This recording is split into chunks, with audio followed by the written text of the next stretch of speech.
Depuis sa prise de fonction à la présidence de la plateforme Alternance 2023, François Ndongobien, président du parti politique Réagir, ne cesse de se positionner dans la sphère sociopolitique de 241 à travers ses prises de position et analyses. C'est dans ce cadre que certains présidents et représentants des partis politiques, membres de cette plateforme, ont répondu présent à une conférence de presse au siège du RPM le mercredi 21 juin 2023. Autant nous pouvons féliciter nos concitoyens pour leur sens civique et nous les félicitons. Autant nous devons à la vérité de dire que l'organisation de cette révision de la liste électorale, inexplicablement ramenée à 30 jours, a été lamentable. Dans de nombreuses localités, les enrôlements ont effectivement débuté plus d'une semaine après la date du début de l'opération. Dans plusieurs ambassades du Gabon à l'étranger, les centres d'enrôlement étaient fermés les samedis et dimanches.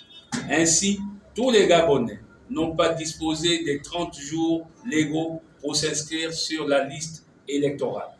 Sur les listes électorales affichées, nous avons constaté la présence de personnalités dont nul ne pouvait ignorer qu'elles sont décédées depuis plus d'1 an. Interrogé sur cette situation, il nous a été répondu que pour retirer une personne décédée de la liste électorale, il faudrait que sa famille en fasse la demande en produisant son acte de décès. Cette situation nous conduit à nous interroger sur la viabilité de ces fichiers électoraux créés en 2013 et qui ne procèdent pas à la suppression des personnes décédées. Face au comportement rétrograde auquel les Gabonais ont assisté, le commerce de récépissés d'enrôlement dans les abords des mairies, les pressions exercées sur les fonctionnaires, les agents des forces de défense et de sécurité et leurs familles, afin que ceux-ci se fassent enrôler dans des circonscriptions choisies pour eux et marquer l'opinion et nous interroge toujours. Monsieur Ali Bongo, pour l'élection duquel tout ce monde déclare agir, gagnerait à se poser la question de savoir pourquoi ses ministres et ses soutiens organisent-ils pour son élection, à lui qui se déroule sur une circonscription unique, les transferts massifs des électeurs vers leur circonscription politique à eux. L'avenir nous le dira à tous. La révision de la liste électorale n'est que le début du processus de libération du Gabon. À une date prochaine, dont lui seul a le secret, le gouvernement devra procéder à l'affichage de la liste électorale, réviser et ouvrir une période légale de réclamation de seulement 3 jours.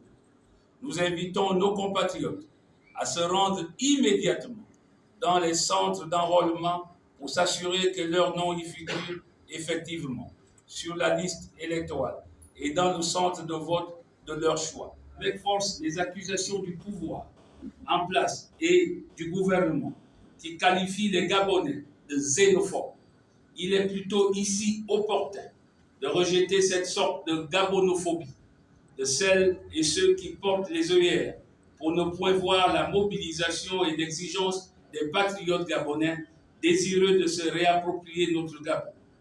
Un pays où la philosophie du Gabon d'abord doit cesser d'être un slogan creux, parce que nos langues, nos cultures et nos valeurs ancestrales sont méprisées et vicieusement remplacées, sans débat ni demande populaire, par des modèles de société imposés.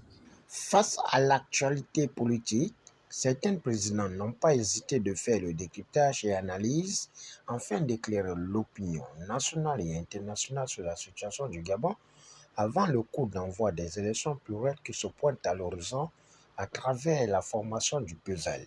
Donc un pouvoir qui se respecte, le ministère de l'Intérieur, chaque fois qu'il y a un décès, avec ses chefs, ses auxiliaires, avec ses préfets, avec ses maires, devrait signaler pour que le retranchement soit fait automatiquement, puisque c'est une liste permanente.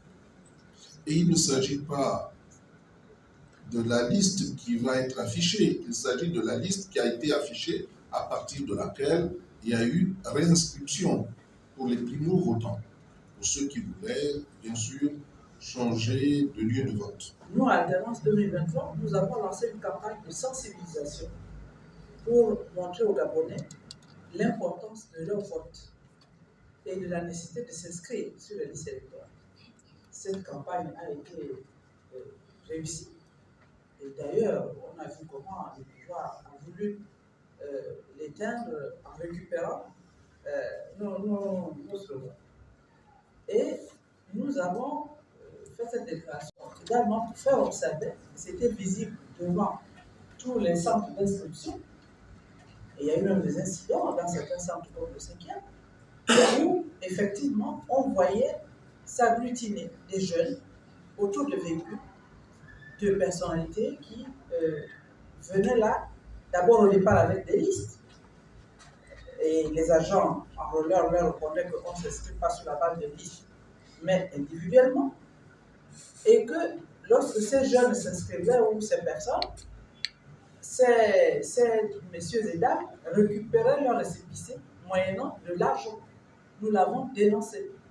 Et je suis sûr que les Gabonais, d'abord il y en a qui ont été interviewés même par les organes, vos organes, et qui ont effectivement témoigné pour s'étonner de ce qu'ils étaient harcelés pour récupérer leur récépissé.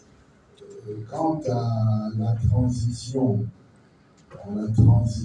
c'est de considérer que dans les conditions actuelles, il faudrait une période à l'issue de laquelle on pourrait remettre en ordre tout ce qui ne va pas dans la maison Gabon, en commençant par l'opacité de l'organisation des élections. On ne peut pas être contre cela, mais en attendant que cela arrive, et pour le moment, il faut se résoudre à parler de vrais enjeux, parce que le pouvoir en place qui est au Jaguar, elle vient nous emmener dans la distraction. On me rappelle de vous, on me demande de vous dire que 96 000 francs par an, multiplié encore, bon, arrondissons même à 100 000, par 7 ans, ça fait pratiquement 700 000, qui devaient avoir à l'école, au collège. Maintenant, on vient leur donner 5 000 à 10 000 pendant 7 ans, à la place des 700 000 pratiquement que l'Assemblée vient nous donner là. Vous croyez qu'ils sont bêtes? Non. Ils vont faire ce qu'il y a à faire. Et je dis, l'élection qui arrive, c'est un référendum. Les Gabonais qui sont contents votent le pouvoir en place et on continue à le souffrir. Ceux qui ne sont pas contents votent l'opposition pour que ça change. Après des échanges, partage d'expériences entre acteurs politiques, suivi des questions-réponses avec la presse, la conférence a fait tomber son rideau en rendant un dernier hommage à Mme Raymond Doxima, ancien Premier ministre, candidat déclaré à la présidence de 2023 et membre de la plateforme Alternance 2023.